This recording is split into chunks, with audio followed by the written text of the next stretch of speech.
이 사건 계엄이 단시간 안에 해제되었고 이로 인한 피해가 발생하지 않았으므로 보호 이익이 험결되었는지 여부에 대해서 보겠습니다.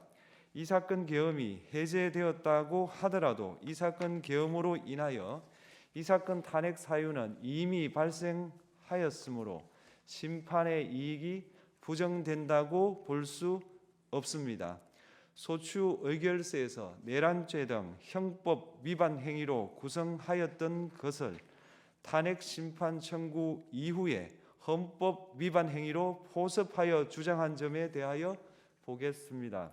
기본적 사실관계는 동일하게 유지하면서 적용 법조문을 철회, 변경하는 것은 소추사유의 철회, 변경에 해당하지 않으므로 특별한 절차를 거치지 않더라도 허용됩니다. 피청구인은 소추사유에 내란죄 관련 부분이 없었다면 의결 정족수를 충족하지 못하였을 것이라고 주장하지만 이는 가정적 주장에 불과하며 객관적으로 뒷받침할 만한 근거도 없습니다. 대통령의 지위를 탈취하기 위하여 탄핵 소추권을 남용하였다는 주장에 대하여 보겠습니다. 이 사건 탄핵 소추안의 의결 과정이 적법하고 피소추자의 헌법 또는 법률 위반이 일정 수준 이상 소명되었으므로 탄핵 소추권이 남용되었다고 볼 수 없습니다.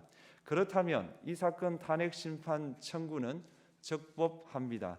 한편 증거법칙과 관련하여 탄핵 심판 절차에서 형사소송법상 전문 법칙을 완화하여 적용할 수 있다는 재판관 이미선, 김형두의 보충 의견과 탄핵 심판 절차에서 앞으로는 전문 법칙을 보다 엄격하게 적용할 필요가 있다는 재판관 김복형, 조한창의 보충 의견이 있습니다.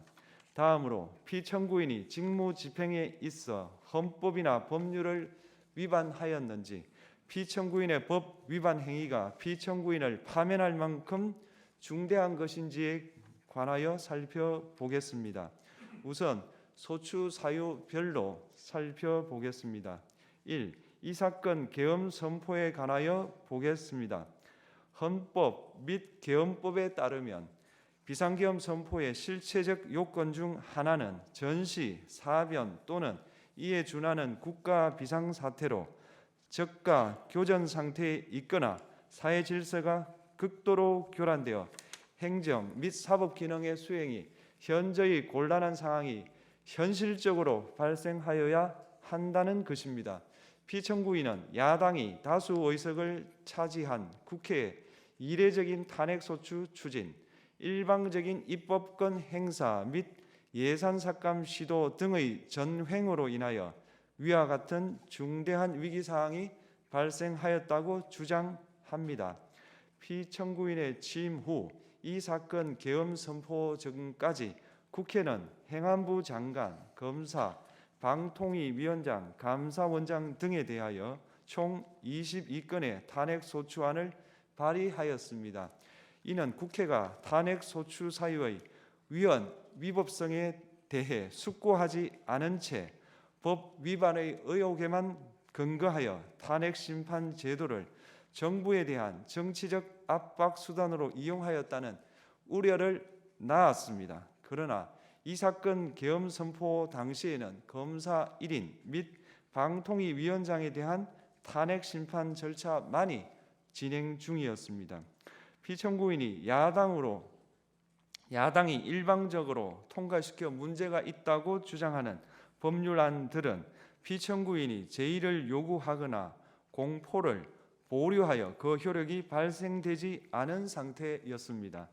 2025년도 예산안은 2024년 예산을 집행하고 있었던 이 사건 계엄 선포 당시 상황에 어떠한 영향을 미칠 수 없고 위 예산안에 대하여 국회 예결특위의 의결이 있었을 뿐 본회의의 의결이 있었던 것도 아닙니다. 따라서 국회의 탄핵소추, 입법, 예산안 심의 등의 권한 행사가 이 사건 계엄 선포 당시 중대한 위기 상황을 현실적으로 발생시켰다고 볼 수 없습니다.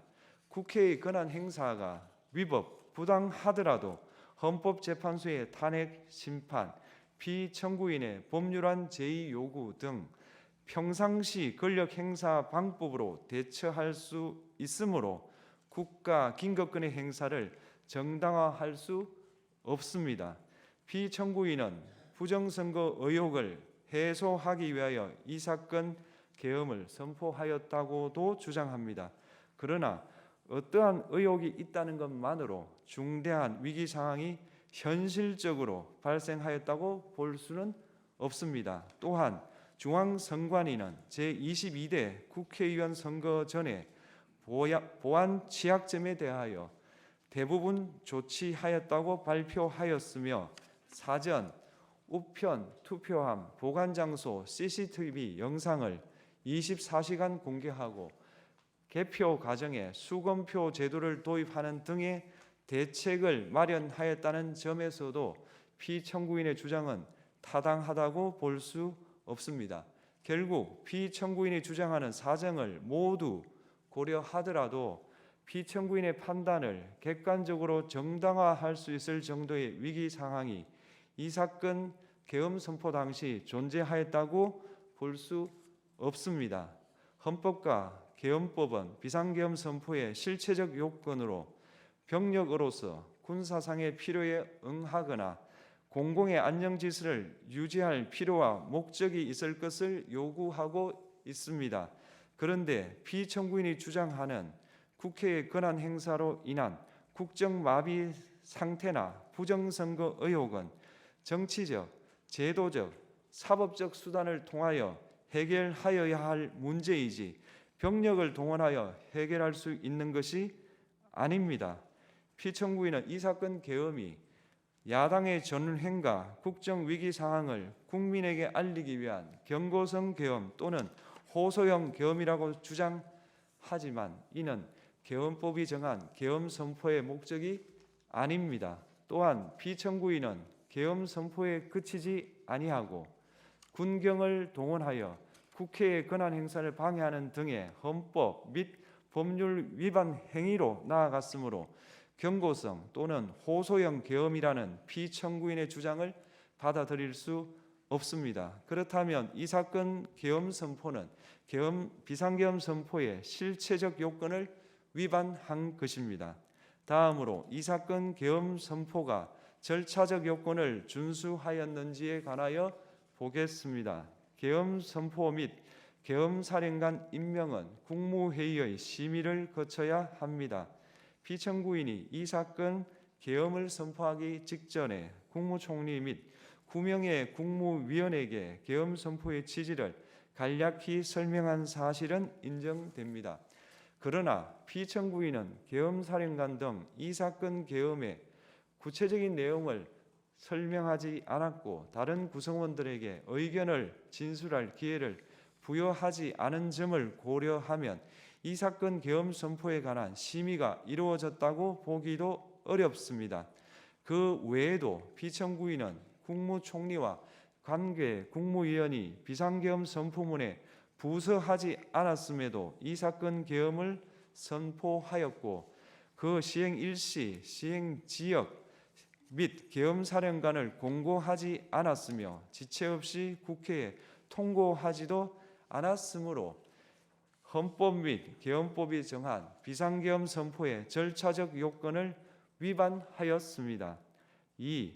국회에 대한 군경 투입에 관하여 보겠습니다. 피청구인은 국방부 장관에게 국회에 군대를 투입할 것을 지시하였습니다. 이에 군인들은 헬기 등을 이용하여 국회 경내로 진입하였고 일부는 유리창을 깨고 본관 내부로 들어가기도 하였습니다. 피청구인은 육군 특수전 사령관 등에게 의결 정족수가 채워지지 않은 것 같으니 문을 부수고 들어가서 안에 있는 인원들을 끄집어내라는 등의 지시를 하였습니다. 또한 피청구인은 경찰청장에게 계엄사령관을 통하여 이 사건 포고령의 내용을 알려주고 직접 6차례 전화를 하기도 하였습니다. 이에 경찰청장은 국회 출입을 전면 차단하도록 하였습니다. 이로 인하여 국회로 모이고 있던 국회의원들 중 일부는 담장을 넘어가야 했거나 아예 들어가지 못하였습니다. 한편 국방부 장관은 필요시 체포할 목적으로 국군 방첩사령관에게 국회의장, 각 정당 대표 등 14명의 위치를 확인하라고 지시하였습니다. 피청구인은 국가정보원 1차장에게 전화하여 국군 방첩사령부를 지원하라고 하였고, 국군 방첩사령관은 국가정보원 1차장에게 위 사람들에 대한 위치 확인을 요청하였습니다. 이와 같이 피청구인은 군경을 투입하여 국회의원의 국회 출입을 통제하는 한편 이들을 끌어내라고 지시함으로써 국회의 권한 행사를 방해하였으므로 국회에 계엄 해제 요구권을 부여한 헌법 조항을 위반하였고, 국회의원의 심의 표결권, 불체포 특권을 침해하였습니다. 또한 각 정당의 대표 등에 대한 위치 확인 시도에 관여함으로써 정당 활동의 자유를 침해하였습니다. 피청구인은 국회의 권한 행사를 막는 등 정치적 목적으로 병력을 투입함으로써 국가 안전보장과 국토방위를 사명으로 하여 나라를 위해 봉사하여 온 군인들이 일반 시민들과 대치하도록 만들었습니다. 이에 피청구인은 국군의 정치적 중립성을 침해하고 헌법에 따른 국군 통수 의무를 위반하였습니다. 3. 이 사건 포고령 발령에 관하여 보겠습니다. 피청구인은 이 사건 포고령을 통하여 국회, 지방의회, 정당의 활동을 금지함으로써 국회에 계엄 해제 요구권을 부여한 헌법조항, 정당 제도를 규정한 헌법조항, 대의민주주의 권력 분리 원칙을 위반하였습니다. 비상계엄 하에서 기본권을 제한하기 위한 요건을 정한 헌법 및 계엄법 조항, 영장주의를 위반하여 국민의 정치적 기본권, 단체 행동권, 직업의 자유를 침해하였습니다. 4. 중앙선관위에 대한 압수수색에 관하여 보겠습니다. 피청구인은 국방부 장관에게 병력을 동원하여 선관위의 전산 시스템을 점검하라고 지시하였습니다. 이에 따라 중앙선관위 청사에 투입된 병력은 출입 통제를 하면서 당직자들의 휴대전화를 압수하고 전산 시스템을 촬영하였습니다. 이는 선관위에 대하여 영장 없이 압수수색을 하도록 하여 영장주의를 위반한 것이자 선관위의 독립성을 침해한 것입니다. 5. 법조인에 대한 위치 확인 시도에 관하여 보겠습니다. 앞서 말씀드린 바와 같이 피청구인은 필요시 체포할 목적으로 행해진 위치 확인 시도에 관여하였는데, 그 대상에는 퇴임한 지 얼마 되지 않은 전 대법원장 및 전 대법관도 포함되어 있었습니다. 이는 현직 법관들로 하여금 언제든지 행정부에 의한 체포 대상이 될 수 있다는 압력을 받게 함으로 사법권의 독립을 침해한 것입니다. 지금까지 살펴본 피청구인의 법 위반 행위가 피청구인을 파면할 만큼 중대한 것인지 관하여 보겠습니다. 피청구인은 국회와의 대립사항을 타개할 목적으로 이 사건 계엄을 선포한 후 군경을 투입시켜 국회의 헌법상 권한 행사를 방해함으로써 국민 주권주의 및 민주주의를 부정하고 병력을 투입시켜 중앙선관위를 압수수색하도록 하는 등 헌법이 정한 통치구조를 무시하였으며, 이 사건 포고령을 발령함으로써 국민의 기본권을 광범위하게 침해하였습니다. 이러한 행위는 법치국가 원리와 민주국가 원리의 기본 원칙들을 위반한 것으로 그 자체로 헌법 질서를 침해하고 민주공화정의 안정성에 심각한 위해를 끼쳤습니다. 한편 국회가 신속하게 비상계엄 해제 요구를 결의할 수 있었던 것은 시민들의 저항과 군경의 소극적인 임무 수행 덕분이었으므로, 이는 피청구인의 법 위반에 대한 중대성 판단에 영향을 미치지 않습니다. 대통령의 권한은 어디까지나 헌법에 의하여 부여받은 것입니다. 피청구인은 가장 신중히 행사되어야 할 권한인 국가 긴급권을 헌법에서 정한 한계를 벗어나 행사하여 대통령으로서의 권한 행사에 대한 불신을 초래하였습니다. 피청구인이 취임한 이래 야당이 주도하고 이례적으로 많은 탄핵 소추로 인하여 여러 고위공직자의 권한 행사가 탄핵 심판 중 정지되었습니다. 2025년도 예산안에 관하여 헌정사상 최초로 국회 예산결산특별위원회에서 정액 없이 감액에 대해서만 야당 단독으로 의결하였습니다. 피청구인이 수립한 주요 정책들은 야당의 반대로 시행될 수 없었고 야당은 정부가 반대하는 법률안들을 일방적으로 통과시켜 피청구인의 제의 요구와 국회의 법률안 의결이 반복되기도 하였습니다. 그 과정에서 피청구인은 야당의 전횡으로 국정이 마비되고 국익이 현저히 저해되어 가고 있다고 인식하여 이를 어떻게든 타개하여야만 한다는 막중한 책임감을 느끼게 되었을 것으로 보입니다. 피청구인이 국회의 권한 행사가 권력 남용이라거나 국정 마비를 초래하는 행위라고 판단한 것은 정치적으로 존중되어야 합니다. 그러나 피청구인과 국회 사이에 발생한 대립은 일방의 책임에 속한다고 보기 어렵고 이는 민주주의 원리에 따라 해소되어야 할 정치의 문제입니다. 이에 관한 정치적 견해의 표명이나 공적 의사결정은 헌법상 보장되는 민주주의와 조화될 수 있는 범위에서 이루어져야 합니다. 국회는 소수 의견을 존중하고 정부와의 관계에서 관용 그리고 자제를 전제로 대화와 타협을 통하여 결론을 도출하도록 노력하였어야 합니다. 피청구인 역시 국회의 대표인 국회를 협치의 대상으로 존중하였어야 합니다. 그럼에도 불구하고 피청구인은 국회를 배제의 대상으로 삼았는데 이는 민주정치의 전제를 허무는 것으로 민주주의와 조화된다고 보기 어렵습니다. 피청구인은 국회의 권한 행사가 다수의 횡포라고 판단했다 하더라도 헌법이 예정한 자구책을 통해 견제와 균형이 실현될 수 있도록 하였어야 합니다.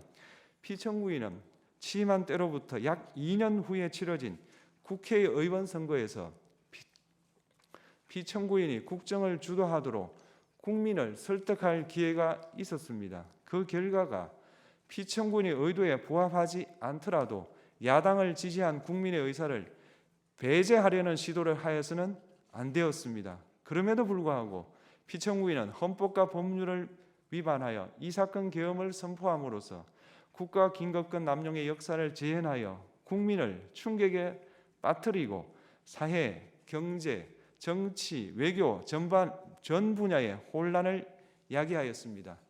국민 모두의 대통령으로서 자신을 지지하는 국민을 초월하여 사회 공동체를 통합시켜야 할 책무를 위반하였습니다. 군경을 동원하여 국회 등 헌법기관의 권한을 훼손하고 국민의 기본적 인권을 침해함으로써 헌법 수호의 책무를 저버리고 민주공화국의 주권자인 대한국민의 신임을 중대하게 배반하였습니다. 결국 피청구인의 위법 행위는 국민의 신임을 배반한 것으로 헌법 수호의 관점에서 용납될 수 없는 중대한 법 위반 행위에 해당합니다. 피청구인의 법 위반 행위가 헌법 질서에 미친 부정적 영향과 파급 효과가 중대하므로 피청구인을 파면함으로써 얻는 헌법 수호의 이익이 대통령 파면에 따르는 국가적 손실을 압도할 정도로 크다고 인정됩니다. 이에 재판관 전원의 일치된 의견으로 주문을 선고합니다. 탄핵 사건이므로 선고 시각을 확인하겠습니다. 지금 시각은 오전 11시 22분입니다. 주문, 피청구인 대통령 윤석열을 파면한다. 마치겠습니다.